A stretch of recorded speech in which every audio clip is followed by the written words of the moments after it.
Alright students, today we are going to discuss a new lesson from history, anti-colonial movements and the birth of nationalism.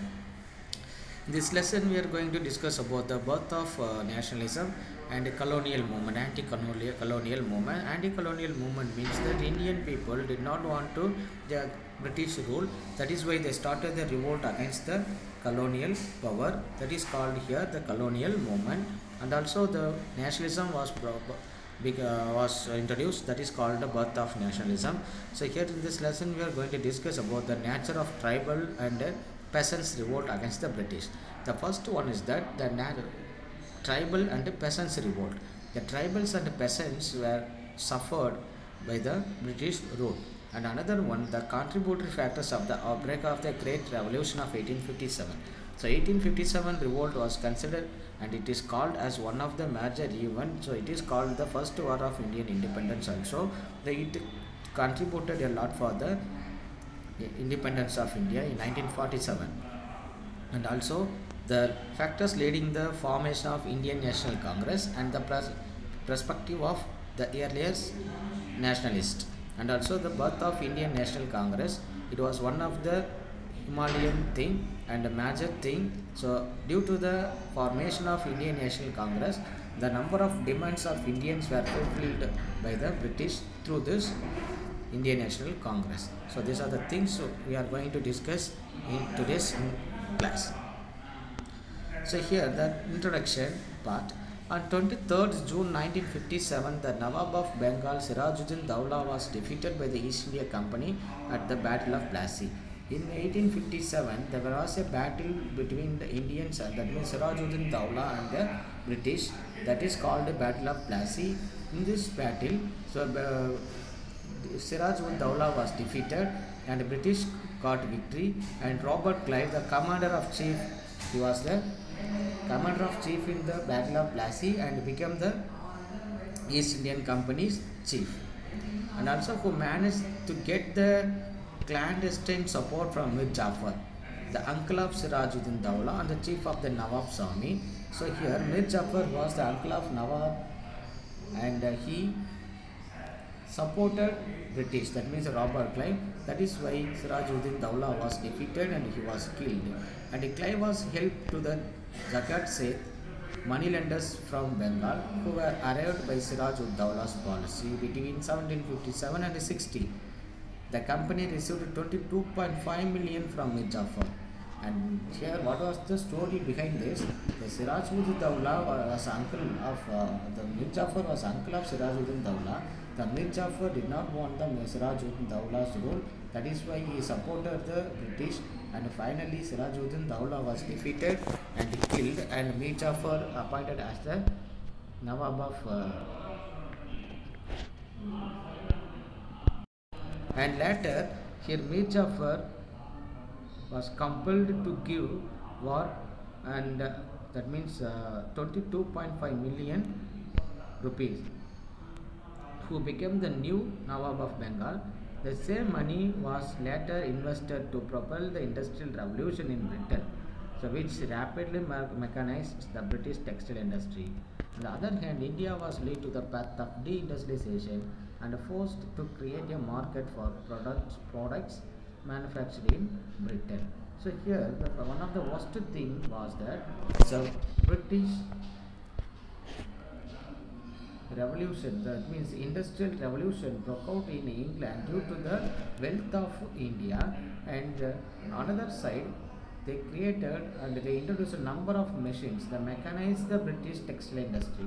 In textile industry, British introduced a number of textile machines. That is the reason our indigenous industries were declined. That is called deindustrialization, and that India forced to create a market for the products of manufactured in Britain.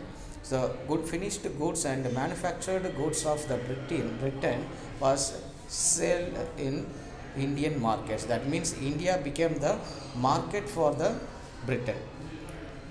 And another one, the plunder of India by the East India Company continued for another 190 years. In 1957, from 1957 to 1947, so that India became the market for the Britain goods. And also this lesson, the story of resistance and the varied range of response against the British rule in the Indian subcontinent from early and middle 19th century to the early 20th century are outlined. So in this lesson we are going to discuss about the various resistance against the British.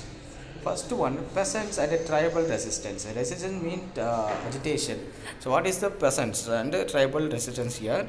While the urban elite of India was busy responding to the Western ideas and rationality by engaging in various socio-economic and religious reform movement. So here the urban elite means the educated people of Indians, urban people, they were very busy by the responding that Western ideas and rationality.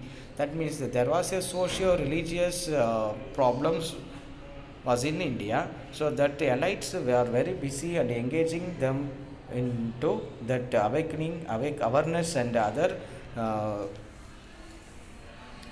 welfare of the peoples. For more aggressive response to the British rule emerged in rural India. The traditional elite and the peasants along with the tribal revolted. So finally the elites also, the rural, that means the traditional elite and the peasantry along with the tribal revolted against the British. They were not necessarily seeking the removal of British, but rather the restoration of pre-colonial order. There were nearly 100 peasants uprising during British rule. So it was one of the major things, not only the British rule, the present day also our peasants, that means the farmers face a number of problems. They can be classified into the following categories, and here in the British rule, the nearly 100% uprisings are occurred during the British rule. First one, restorative rebellions, religious movement, social banditry, and mass insurrection. So insurrection, these are the four categories of the peasantry uprising. First one is the restorative rebellion. So here the agitation of this type relates to attempt to restore old order and old social relations. That means this restorative rebellions, the peasants, they demanded that their old order and old social relations. The British introduced a number of policies, the social and religious policies in India. They were not accepted by our Indians. They demanded for their old order and old thing. And another one, the religious movement. Such agitations were led by religious leaders who fought for the liberation for the local populace by restricting the society on the certain religious principles. Here also some of the religious principles were banned, and the Indians were not Indians were collected by the religious texts also in the British rule. That is why they created they started the revolt against, and they started a number of movements. And social banditry. The leader of such movements were considered criminals by the British and the traditional elite, but were looked upon their people as heroes or champions of their cause. Here the social banditry.